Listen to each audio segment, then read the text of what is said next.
गुलाबाला वाहण्यासाठी मी फुलं तोडायला आलेले आहे। हा बघा आमचा पांढरा गुलाब खूपच सुंदर आहे। मागच्या सोमवारी पण तुम्हाला मी व्लॉगमध्ये दाखवलं होता आणि आता मी बघा किती सुंदर फुलं फुललेले आहे।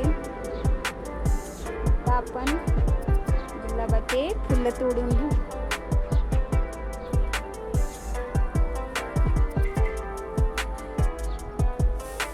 काटे टोचत आहे।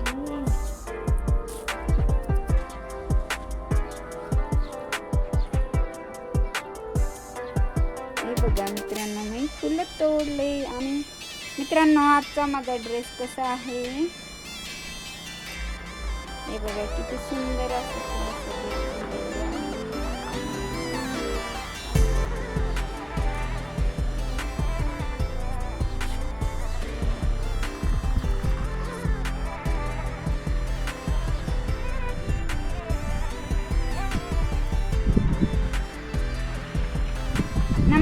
तर मित्रांनो आज मी तुम्हाला एक सोमवारची कथा सांगणार आहे, श्रावणी सोमवारची। मित्रांनो तुम्ही कधी पेरूचं फुल पाहिलं आहे का? आपण गुलाबाची फुलं तर नेहमीच बघतो आणि परंतु पेरू खायला जसा गोड आहे तसं त्याचं फुल सुद्धा खूपच सुंदर आहे आणि इतकं सुंदर आहे की तुम्हाला विश्वासच बसणार नाही। हा बघा आमचा आहे, हा बघा किती सुंदर फूल आहे। वाव किती सुंदर फूल आहे पेरूचं। ही बघा घरातील पूजा, सकाळी लवकर उठून आज सोमवार घरातील देवांची आंघोळ घालून त्यांची पूजा केली। मित्रांनो आज खूप सुंदर असं खूप छान ऊन पडलेलं आहे आणि इकडे बिलकुल पाऊस वगैरे नाही, एकदम मोकळं वातावरण आहे। मित्रांनो मी मंदिरात आले आहे आता। इथं बेलाचं झाड आहे, ते शिवजीला प्रिय असतात बेलाचे पानं, ते मी तोडत आहे। मित्रांनो बेलाला खूप काटे आहेत, खूप सांभाळून तोडावं लागतं आहे आणि पानच नाही आहेत, पण छोटे छोटे पानं नवीन आलेले ते 3 पानांचंच पान घ्यायचं आहे। ही मंदिराची पहिली पायरी आहे, पहिली पायरीला पण खूप मान असतो आणि हे बघा शिवाचं मंदिर आलंय हे। जय भोलेनाथ। शिव शंकर के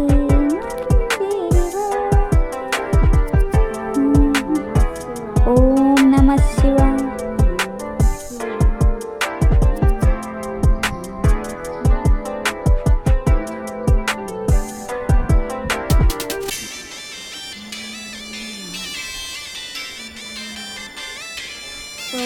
सोमनाथं ते श्रीशैले मल्लिकार्जुनं मोर्जन्यं महाकालं महाकारं ममलेश्वरं करल्यवैद्यनाथं दाक्षिण्यां भीमशङ्करं सप्तजन्माकृतं पापं।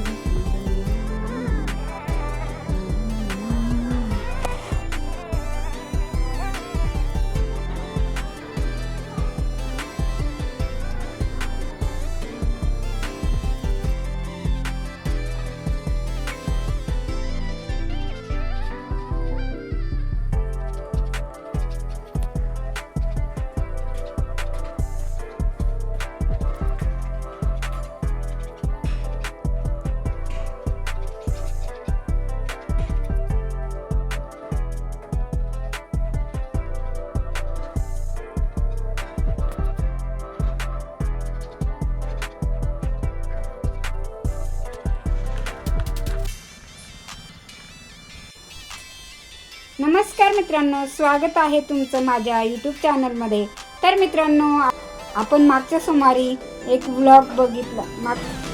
स्वागत आहे तुमचं माझ्या यूट्यूब चॅनलमध्ये। तर मित्रांनो मागचा हा पहिला सोमवार होता आणि आजचा हा दुसरा सोमवार आहे। तर मित्रांनो आज पण मी नेहमीप्रमाणे सकाळी उठले, मुलांना आंघोळ वगैरे केली आणि मुलांना डब्बा वगैरे शाळेसाठी बनवून दिला आणि त्यानंतर मग मी माझी पूजा वगैरे आटोपली, देवांची आंघोळ घातली, रांगोळी काढली आणि देवपूजा केली आणि आज सर्वांचा उपवास आहे। नंतर मग आम्ही फराळ शेंगदाणे वगैरे भाजले, शेंगदाण्याचे लाडू बनवले, त्यानंतर माझ्या मिस्टरांनी खूप असे अनार आणलेले आहेत उपवासासाठी. एक बॉक्सच घेऊन आलेले आहे, तुम्हाला मी दाखवते. आजचा हा दुसरा सोमवार आहे आणि मी आत्ताच जस्ट मंदिरात जाऊन आले आहे. आणि मंदिरात मी पूजा वगैरे केली, देवाला फुलं वाहिले. मी घरून आमच्याकडे छानसा असा गुलाब आहे आणि गुलाबाचे फुलं घरूनच घेऊन गेली होती आणि मस्त मंदिरात जाऊन पूजा वगैरे करून आले. आणि आत्ता मी नुकतीच घरी आलेले आहे आणि खूपच सध्या इकडे खूपच ऊन आहे, खूप गरम पण होत आहे. कदाचित आज पाऊस येण्याची शक्यता, दाट शक्यता आहे. तर मित्रांनो, आजचा हा दुसरा सोमवार आहे आणि आजच्या व्लॉगमध्ये विशेष म्हणजे मी तुम्हाला सोमवारची कथा सांगणार आहे. तर मित्रांनो, तुम्ही माझ्या चॅनलवर नवीन असाल तर माझ्या व्लॉगला लाईक करा आणि चॅनलला सबस्क्राईब करा, बेल प्रेस करायला विसरू नका आणि मला सपोर्ट करा. तर मित्रांनो, चला आपण आजच्या या व्लॉगला सुरुवात करूया. आजची जी कहाणी आहे ती मी तुम्हाला सांगणार आहे. पूर्वी अशाच एका खेडेगावात एक म्हणजे ब्राह्मण राहत होता आणि तो ब्राह्मण असा होता की तो शिवाची पूजा करायची आणि तो इतका मनभावी पूजा करायची की तो कधीही खंड पडू द्यायचा नाही. असं वर्षानुवर्ष तो पूजा करत राहिला. मग एकदा काय झालं की असंच श्रावण महिना चालू होता आणि मग शंकराला वाटले की शिवजीला वाटले की अरे, हा व्यक्ती आपल्यासाठी, आपल्यावर एवढी या व्यक्तीची श्रद्धा आहे, विश्वास आहे, भक्ती आहे, तर मग चला तर मग आज आपण या व्यक्तीची परीक्षाच घेऊया. मग असं म्हणून शंकराने पार्वतीला सांगितलं की चला मी आता एका माझ्या भक्ताची परीक्षा घेण्यासाठी जातो आहे. मग शिवजी निघतात आणि एका साधूचं रूप धारण करतात आणि असं भिक्षा मागत त्या ब्राह्मणाच्या घरी पोचतात. मग तितक्याच ब्राह्मणाने दरवाजा उघडला आणि त्या साधूबाला नमस्कार केला आणि त्याने स्मित हास्य करून त्या साधूचं स्वागत केलं येण्याबद्दल. त्यानंतर त्या ब्राह्मणाकडे जास्त धन दौलत संपत्ती काहीच नव्हती, परंतु तो मनाने श्रीमंत होता. तो ईश्वर भक्तीने एकदम श्रीमंत होता. त्याचं देवावर इतकी भक्ती होती की त्याच्या पुढे त्याला कोणतीही गोष्ट महत्त्वाची वाटायची नाही. मग त्या ब्राह्मणाने त्याच्या परीने, त्याच्या ऐपतीप्रमाणे त्या साधूबुवाची एकदम प्रशंसा केली. त्या साधू महाराजांचं स्वागत केलं आणि नंतर तो साधू महाराज शिवजी त्या ब्राह्मणावर एकदम असं प्रसन्न झाले. त्यांना इतका आनंद वाटला की तिथंच त्यांनी त्या ब्राह्मणाला प्रत्यक्ष शिवजीचं म्हणजे दर्शन दिलं आणि मग त्याला तथास्तु म्हणून त्या ब्राह्मणाला एक आशीर्वाद दिला की शिवजी त्याला पावल्यामुळे ब्राह्मणाची परिस्थिती एकदम चांगली झाली आणि सुधारली. आणि तेव्हापासून श्रावणी सोमवार हा मानला जातो आणि श्रावण महिन्यामध्येच ही कथा घडलेली आहे. आणि त्यामुळे ही कथा श्रावण महिन्याचे जो सोमवारचा व्रत आहे त्या व्रताशी संबंधित आहे की त्या ब्राह्मणाची शिवजीवर इतका विश्वास होता, श्रद्धा होती, त्यामुळे शिवजीने प्रत्यक्ष म्हणजे जर आपली मनापासून श्रद्धा असेल, विश्वास असेल तर नक्की आपल्या मेहनतीचं फळ एक दिवस मिळत असतो. आणि त्याच हेतूने ब्राह्मणाकडे सुद्धा शिवजी गेले होते की त्या ब्राह्मणाची परीक्षा पाहिली शिवजींनी.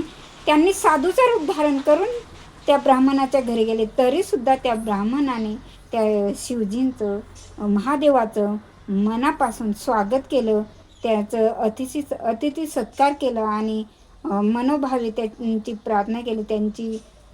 त्यांच्या परीने यथाशक्तीप्रमाणे त्यांचं स्वागत केलं. आणि ही गोष्ट बघून शंकर एकदम प्रसन्न होऊन त्यांच्यावर कृपा केली आणि मगच अशी ही कथा होते. आणि म्हणून श्रावण महिन्यातले जेही सोमवार येतात त्या सोमवारी खूप असं महत्त्व असतं आणि त्या दिवशी उपवास करतात. उपवासामध्ये कंदमुळे वगैरे फळं आणि आपण असं घेत असतो, शेंगदाणे वगैरे. आणि त्यामागे एक जास्ती त्याची श्रद्धा असते, भक्ती असते. आणि मित्रांनो, तुम्ही पण उपवास करता का? आणि आजचा हा दिवस खूप पवित्र दिवस आहे आणि आजच्या दिवशी शंकराला आपण जेही काही मनाने भक्तिभावाने अर्पण केले, त्याचं खूप महत्त्व असतं. आणि शंकराला आपण तीळ वाहू शकतो, तांदूळ वाहू शकतो, आळस वाहू शकतो. आपण असे बऱ्याचशा वस्तू आहेत ते आपण शंकराला शिवामूठ म्हणून वाहू शकतो. आणि आजच्या दिवशी वातावरण पण एकदम आनंददायी असतो, कारण आपल्या मनात उत्साह असतो आणि एक वेगळीच भावना असते, श्रद्धा असते. म्हणून आपण एकदम भक्तिभावाने मनाने आपण सकाळी केव्हाच उठतो, तयारी करतो. आणि तर मित्रांनो, तुम्हाला कसा वाटला आजचा व्लॉग मला कमेंट करून जरूर कळवा. आणि पुन्हा असेच एका नवीन व्लॉग घेऊन येत आहे पुढच्या सोमवारी. तोपर्यंत बाय बाय. जय शिवशंकर, हर हर महादेव, ओम नमः शिवाय. बघा मित्रांनो, उपवासासाठी काय आणले हे केक बॉक्स अनार आणलेले आहेत. आणि अनार आपल्या शरीरासाठी खूपच आरोग्यदायी असतात, त्यामुळे अनारसुद्धा खायला पाहिजे. अनारने आपलं रक्त वाढत असतं.